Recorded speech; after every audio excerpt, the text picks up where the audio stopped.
Audio Jungle. ان کے صدر جناب ایڈوکیٹ شفیق صاحب،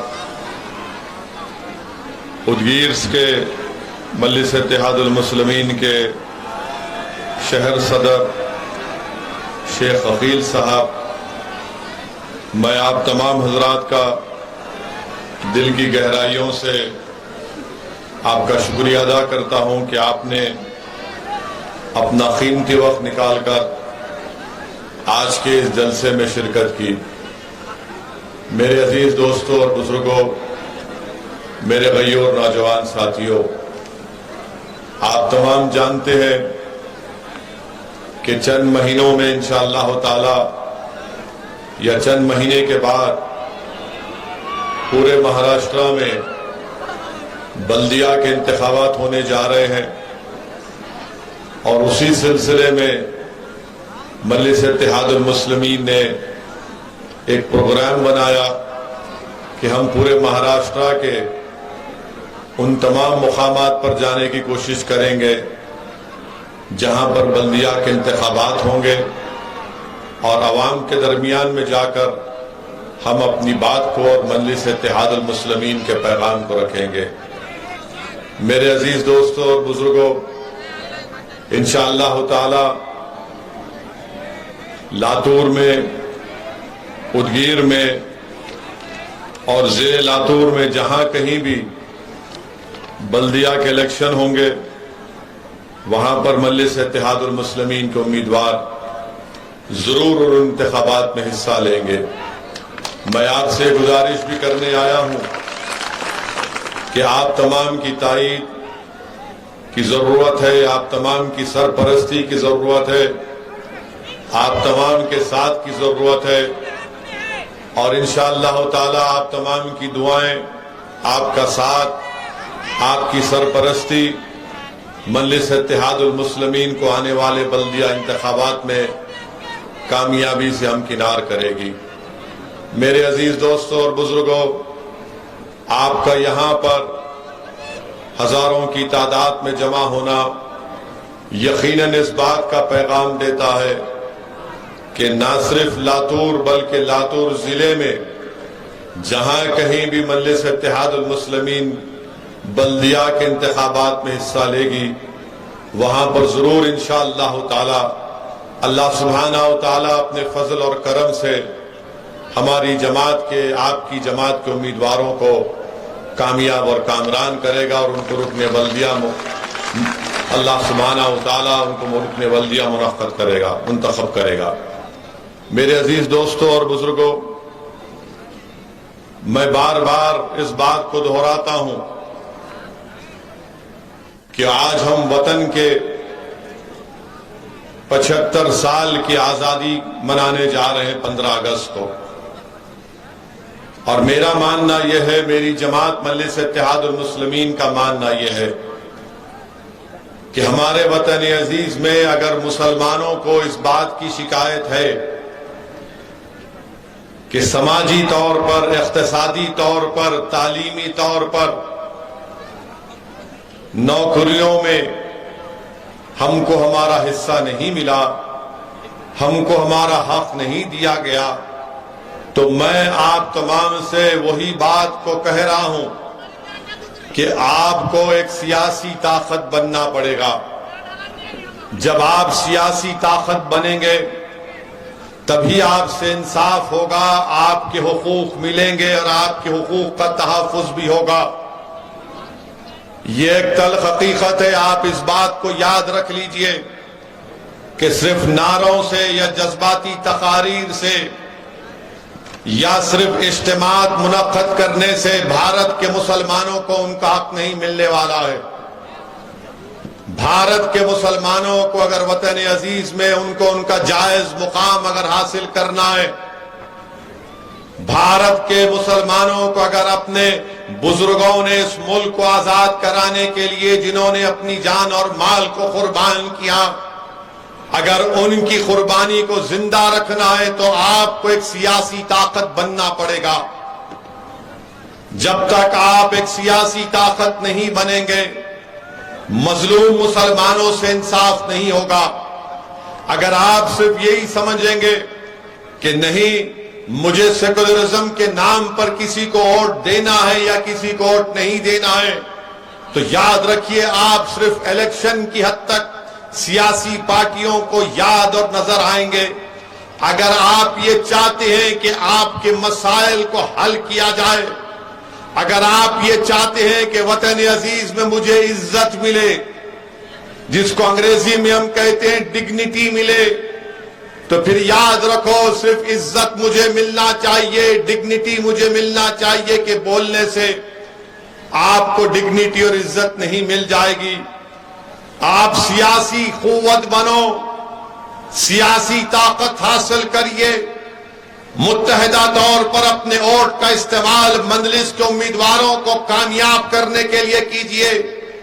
میں آپ سے وعدہ کر رہا ہوں یہ تمام مسائل کا حل، اس کا حل کرنے کا ایک طریقہ آپ کے سامنے پیش کر رہا ہوں۔ جس دن آپ اپنے نمائندوں کو منتخب کرنا شروع کر دیں گے، آپ میری اس بات کو ذہن نشین کر لیجئے کہ ہمارے اور آپ کے مسائل حل ہونا شروع ہو جائیں گے۔ بہت سے لوگ آ کر آپ کے درمیان میں پیغام دیتے ہیں کہ بھارت کے مسلمانوں کو سیاسی طاقت اور قوت نہیں بننا چاہیے۔ میں ان سے پوچھنا چاہ رہا ہوں، بتاؤ پھر 75 سال میں بھارت کے مسلمانوں سے انصاف ہوا یا نہیں ہوا؟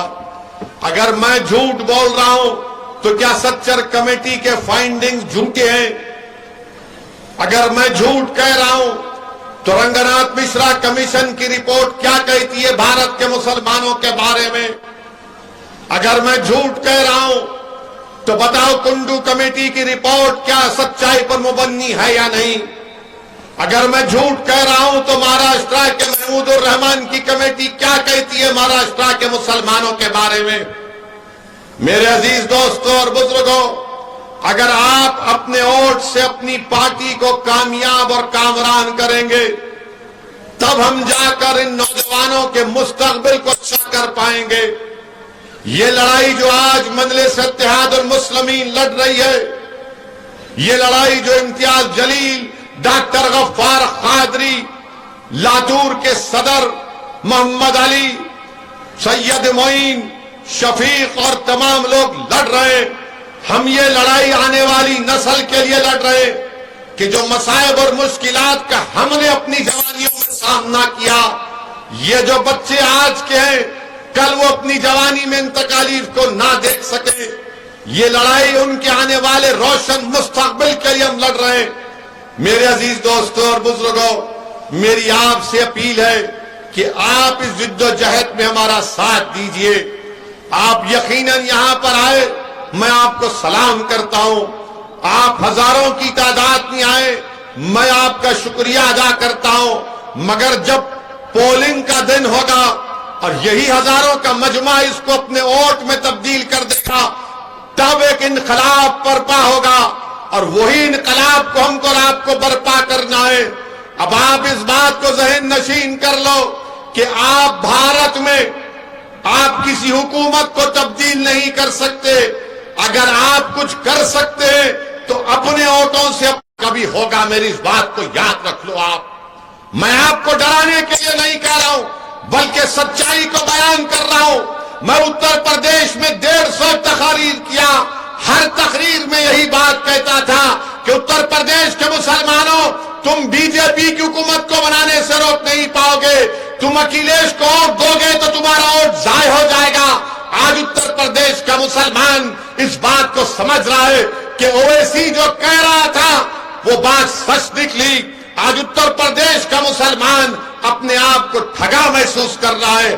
آپ اپنے ووٹ سے اپنی طاقت کو اور اپنے نمائندوں کو کامیاب کر سکتے ہیں۔ آج اتر پردیش میں مسلمانوں پر ظلم ہوتا ہے۔ ایک بچہ بدایون کا، اس کو پولیس پکڑتی ہے، الزام لگاتی ہے کہ اس نے گوشت کو کسی گائے یا کسی بھینس کو کاٹا، اور گوشت کے الزام میں، اسمگلنگ کے الزام میں پکڑ کر اس کو اتنا مارتی ہے کہ اس کے جسم کے پچھلے حصے میں راڈ کو اندر ڈال دیا جاتا ہے۔ آپ بتائیے، کیا کوئی سماجوادی کا نیتا بولا؟ کیا کوئی بہوجن سماج کا لیڈر بولتا ہے سب خاموش بیٹھے ہیں، ہم بیان دیتے ہیں، میڈیا میں بولتے ہیں، مجلس کے ذمہ دار اس غریب کے گھر کو جاتے ہیں تو وہاں کے مجلس کے ذمہ داروں نے مجھے فون کر کر کہا کہ اسد الدین اویسی صاحب، جس بچے پر یہ ظلم اور بربریت کی گئی اس کا باپ اتنا غریب ہے کہ وہ قبر کھود کر اپنی زندگیوں کو گزارتا ہے، اپنے گھر کو چلاتا ہے، اس پر ظلم ہوا مگر کوئی آواز نہیں اٹھائے گا۔ میرے عزیز دوستوں اور بزرگوں، کانپور میں گڑبڑ ہوئی، میڈیا تو ماشاءاللہ ایک طرفہ دکھاتا ہے اپنے پپا موڈی کو ہی صرف، میڈیا کے دو آنکھ ہیں مگر ایک آنکھ اتنی محبت میں ڈوب چکی ہے بی جے پی کے، اور دوسری آنکھ میں موڈی کا موتیا اتر چکا ہے تو ان کو دکھتا ہی نہیں ہے، مگر ہر ٹی وی چینل پر دکھایا جا رہا ہے یہ مسلمان پتھر پھینکا، مسلمان پتھر پھینکا۔ ارے جب پتھر پھینکتا ہے تو دو طرف سے پتھر پھینکے جاتے ہیں، ایک طرف سے پتھر نہیں پھینکا جاتا، دو طرف سے پتھر پھینکے جاتے ہیں، اور پولیس کا کام یہ ہے کہ جو پتھر پھینکتا اس کو اٹھاؤ آپ، مگر یہاں پر نہیں، یہی لوگ کیے، یہی کیے، یہی پتھر پھینکے، پیٹرول بم بنائے، واٹس ایپ گروپ بنائے۔ یاد رکھو یہ کہانی بہت پرانی ہو چکی ہے، اس کہانی کو بدلو۔ تم 40 سال سے صرف یہی کہانی، نہیں مسلمانی پھینکا، مسلمانی کیا، تو کیا سب کے دوسرے دودھ کے دھلے ہوئے ہیں؟ مگر آپ دیکھو کوئی آواز نہیں اٹھاتا۔ اتر پردیش میں سماجوادی کے نیتاؤں کے، ان کے لیڈر کے منہ میں دہی جم چکی ہے، زبان نہیں کھولتے۔ مدھیہ پردیش میں سیندوا کھرگون میں گھروں کو توڑ دیا گیا، گھروں کو توڑ دیا گیا بغیر نوٹس دیے، کوئی آواز نہیں اٹھاتا۔ سیندوا کھرگون کے غریب مسلمانوں نے فون کر کر مجلس کے لوگوں کو کہا کہ کیا کوئی مدد نہیں کرو گے؟ اللہ کا فضل و کرم ہے، ہم نے کوشش کی، جن غریبوں کے گھروں کو بیجا توڑ دیا گیا تھا بی جے پی کی سرکار کی جانب سے، ہم نے ان کو کچھ مالی امداد کرنے کا انتظام کروایا۔ آپ بتائیے کون پھر آواز بنے گا آپ کی؟ سب لوگ آ کر بولیں گے اویسی بھڑکا بھاشن دیتا ہے، اویسی جذباتی تقریر کرتا ہے۔ ارے میں جو کچھ کہہ رہا ہوں ابھی اور کہوں گا اس میں بتاؤ اس میں کیا سچائی ہے یا جھوٹ ہے، مجھے بتاؤ۔ تم صرف سچائی کو قبول کرنے کے لیے تیار نہیں ہو، تم مجھ سے نفرت اس لیے کرتے ہو کہ تم نہیں چاہتے کہ بھارت کا مسلمان ایک سیاسی قوت بن جائے، تم مجھ سے نفرت اس لیے کرتے ہو کہ تم نہیں چاہتے کہ غریب مسلمان کو انصاف ملے، تم مجھ کو گالیاں اس لیے دیتے ہو تاکہ تم نہیں چاہتے کہ مسلمان پڑھ لکھ کر اس کے منہ میں زبان آ جائے اور وہ اپنے انصاف کے لیے کھڑا ہو جائے۔ تم میرے جسم پر گولیاں اس لیے چلائی تم نے تاکہ تم نہیں چاہتے کہ میں زندہ رہوں اور غریب اور مظلوموں کی داستان کو، انصاف کو بیان کروں۔ مگر سن لو گولی مارنے والوں، سن لو میرے دشمنوں، میں مرنے کے لیے تیار ہوں۔ کیا تم مرنے کے لیے تیار ہو؟ بتاؤ گولی چلانے والوں۔ مجھ کو مارنے والوں یاد رکھو، تم کو بھی مرنا ہے، مجھے بھی مرنا ہے ایک دن۔ میں موت سے نہیں ڈرتا، میں ڈرتا اس بات سے ہوں کہ جب خبر میں تم اور ہم جائیں گے، جب حشر کا میدان ہوگا تو ہم کیسے اپنے اعمال کا حساب دیں گے۔ موت تو سب کو آنے والی ہے، کوئی دنیا میں زندہ نہیں رہے گا، جو آیا وہ جائے گا، جو دنیا میں آیا وہ جائے گا، مگر کون جائے گا؟ سب کو جب جانا ہے تو جب دنیا میں چند دن کی مہلت اللہ نے مجھے اور آپ کو دی ہے تو ہم کو سچائی کو سامنے لانے کا کام کرنا ہے، ہم کو باطل کو شکست دینا ہے، حق کو کامیاب کرنا ہے، ہم کو مظلوموں سے انصاف کرنا ہے، ظالم کے ظلم کو روکنا ہے۔ میں ہرگز اس بات کو نہیں مانتا کہ ظلم کو سہا جائے، ظلم کو سہنا بھی ظلم ہے، یاد رکھو میری اس بات کو، ظلم کو سہنا بھی ظلم ہے۔ اگر کوئی کہتا ہے کہ ظلم کو سہو، میں کہوں گا نہیں سہوں گا میں۔ کوئی کہے گا اگر تمہارے کوئی گال پر تھپڑ مارے تو دوسرا گال پیش کر دو، میں کہوں گا نہیں، تم نے اگر تھپڑ مارا تو غفلت سے مارا، دوسرا مارنے کے لیے ہاتھ اٹھاؤ گے تو پنجہ پکڑ لوں گا دبا کے، یاد رکھو۔ وہ دن چلے گئے تم ہم کو ڈراتے تھے، وہ دن ختم ہو گئے، اب وہ دن چلے گئے وہ ڈرانے کے، اب ڈرانے والے یاد رکھو، تمہارے ڈرانے سے ہم ڈرنے والے نہیں ہیں۔ میری زندگی کی قیمت اور تمہاری زندگی کی قیمت ایک ہے۔ اگر میں مسلمان ہوں تو میری جان کی قیمت کی کمی نہیں ہے۔ میں بھارت کا اول درجے کا شہری تھا، ہوں اور رہوں گا انشاءاللہ تعالی۔ لوگ پوچھیں گے اویسی تم کیا کہہ رہے ہو؟ مثال دے رہا ہوں،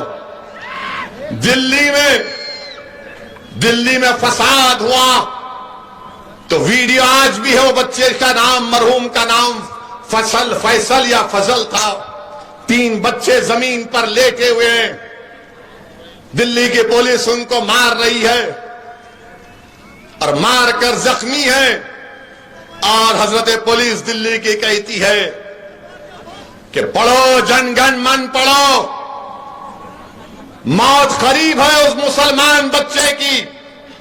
وہ جن گن من پڑھ رہا ہے، اس کے بعد وہ بچہ مر جاتا ہے۔ کیا اس بچے کی جان کی قیمت نہیں ہے؟ کیا میں جا کر اس کی ماں سے کہوں کہ تمہارے بیٹے پر ظلم ہوا تم سہ لو؟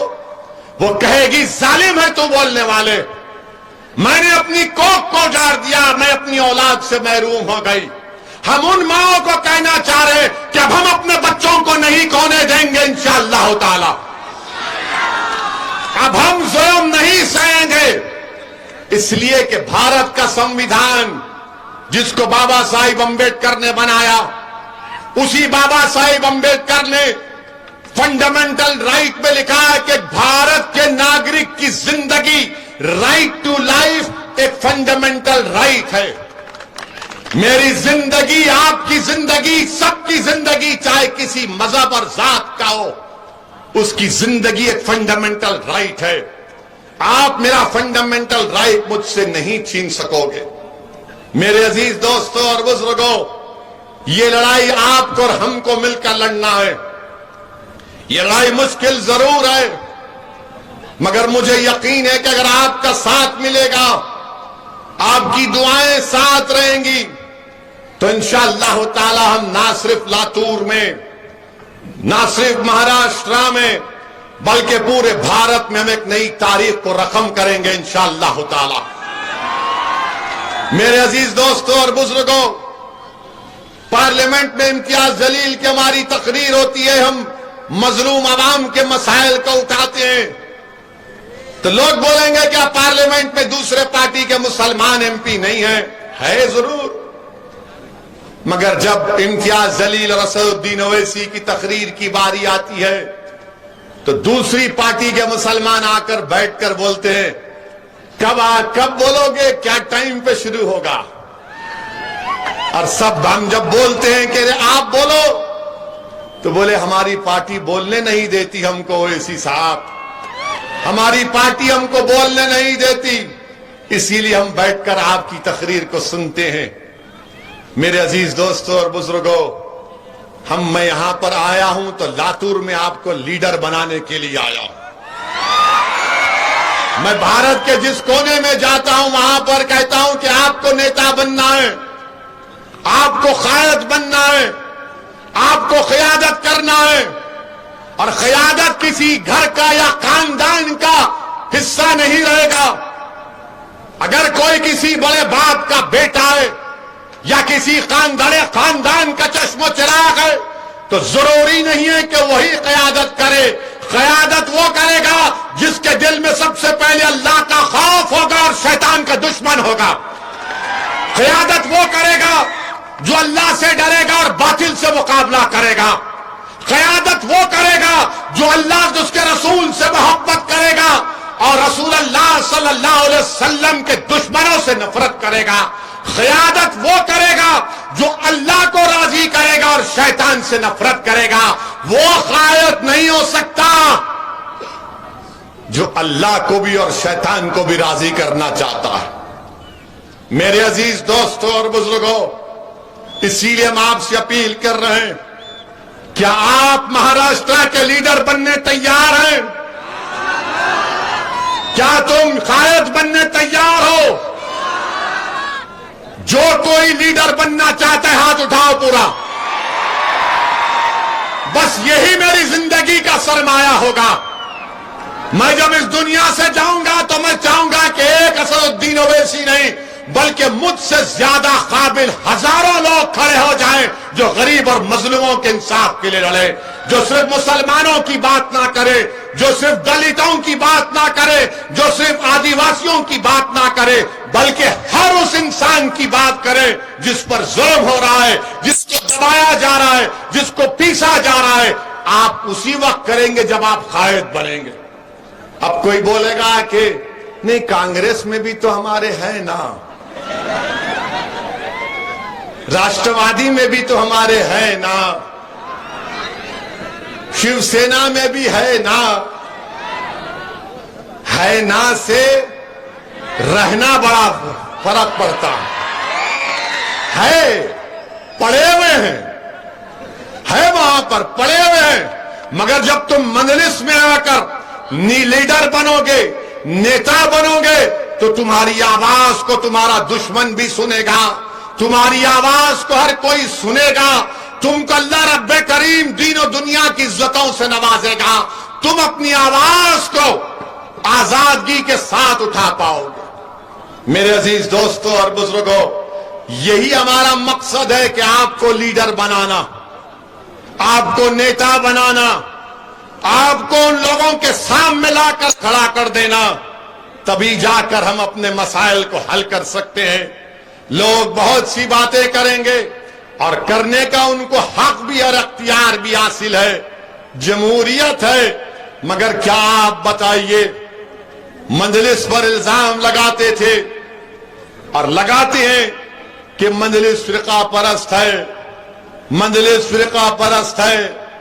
ارے بتاؤ، اگر مجلس فرقہ پرست ہوتی تو اورنگ آباد میں 21 سال کے شیو سینا کے ایم پی کو اورنگ آباد کی عوام نے اور اللہ کے فضل و کرم سے 21 سال کے شیو سینا کے ایم پی کو کیا کانگریس نے ہرایا؟ کیا راشٹروادی نے ہرایا؟ اور اس ہرانے والے کا نام کیا تھا؟ اس ہرانے والے کا نام سید امتیاز جلیل تھا. یہی کام ہم کر سکتے ہیں اگر آپ کے حوصلے بلند ہوں.